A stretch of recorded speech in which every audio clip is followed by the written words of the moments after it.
मौजूदा समय में भारत और बांग्लादेश के रिश्ते लगातार तल्ख होते नजर आ रहे हैं। उस्मान हादी की मौत के बाद बांग्लादेश की ओर से भारत के खिलाफ बयानबाजी हमेशा बढ़ी है। इसके साथ ही पाकिस्तान के नेता भी बांग्लादेश का समर्थन करते हुए भारत के खिलाफ सक्रिय हैं। इससे स्पष्ट हो गया है कि मोहम्मद यूनुस भारत के साथ अपने संबंध अब पहले जैसे सामान्य नहीं रखना चाहता। पहले भारत को दो मोर्चों पाकिस्तान और चीन की सुरक्षा करनी पड़ती थी, अब एक और मोर्चा जुड़ गया है और वो है बांग्लादेश का मोर्चा। मिसाइलों की डील चीन के साथ और डिफेंस डील पाकिस्तान के साथ होने की कोशिशें भारत के लिए चुनौती बन रही है। यानी बांग्लादेश भी कभी भी भारत को नुकसान पहुंचाने वाली रणनीतियों में शुमार हो गया है। लेकिन भूख ऐसी चीज होती है जो किसी को भी झुकने पर मजबूर कर देती है और वो सारी हदें पार कर देता है। ऐसा ही कुछ बांग्लादेश में देखने को मिलेगा। जब बांग्लादेश में खाद्य संकट बढ़ा तो उनकी सरकार ने भारत के सामने अपने हाथ फैला दिए और बांग्लादेश जो भारत को अपना कट्टर दुश्मन समझने लगा है, उसने भारत से चावल की मांग की है और यही सबसे सस्ता और भरोसेमंद विकल्प था।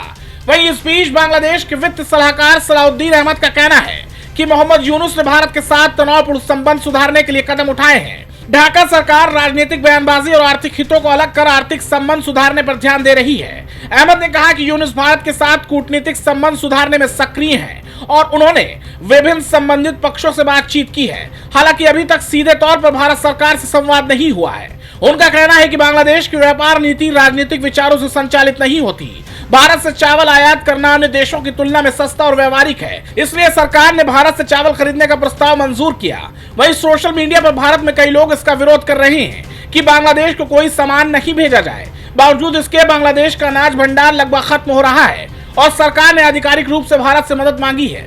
पहले भी भारत से चावल खरीदने में देरी हुई थी और तीसरे देश के जरिए महंगे दामों पर आयात किया गया था।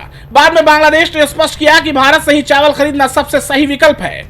भारत और बांग्लादेश के बीच व्यापारिक संबंध गहरे हैं। भारत बांग्लादेश को कपास, पेट्रोलियम उत्पाद, वाहन, मशीनरी, दवाइयां, रसायन, प्लास्टिक, स्टील, मसाले, चावल और अन्य औद्योगिक सामग्री निर्यात करता है। वहीं अगर ये व्यापार बंद हो जाए तो बांग्लादेश की अर्थव्यवस्था पर गंभीर असर होगा। बांग्लादेश भारत से सस्ते और आवश्यक वस्तुएं आयात करता है। उसकी निर्यात आधारित अर्थव्यवस्था, खासकर गारमेंट सेक्टर, भारत से आने वाले कच्चे माल पर ही निर्भर है। वहीं दूसरी ओर व्यापार ठप होने से फैक्ट्रियां बंद होंगी, बेरोजगारी बढ़ेगी और महंगाई बढ़ेगी। चीन बांग्लादेश के लिए भारत का विकल्प नहीं बन सकता। वो कुछ मदद कर सकता है लेकिन पूरी जरूरतें पूरी नहीं कर सकता। बांग्लादेश के बेसिक जरूरतों के लिए भारत पर ही निर्भर होना पड़ेगा और भारत से दुश्मनी बांग्लादेश को काफी महंगी पड़ेगी और वो एक समय ऐसा आएगा कि बांग्लादेश भूखमरी के कगार पर होगा। वहीं आपको बताते चले कि चीन बांग्लादेश में बंदरगाह और अन्य परियोजनाओं में निवेश कर रहा है ताकि अपनी रणनीति मजबूत करें। पाकिस्तान, चीन और बांग्लादेश मिलकर भारत के खिलाफ माहौल बनाने का प्रयास कर रहे हैं ताकि भारत की आर्थिक प्रगति प्रभावित हो।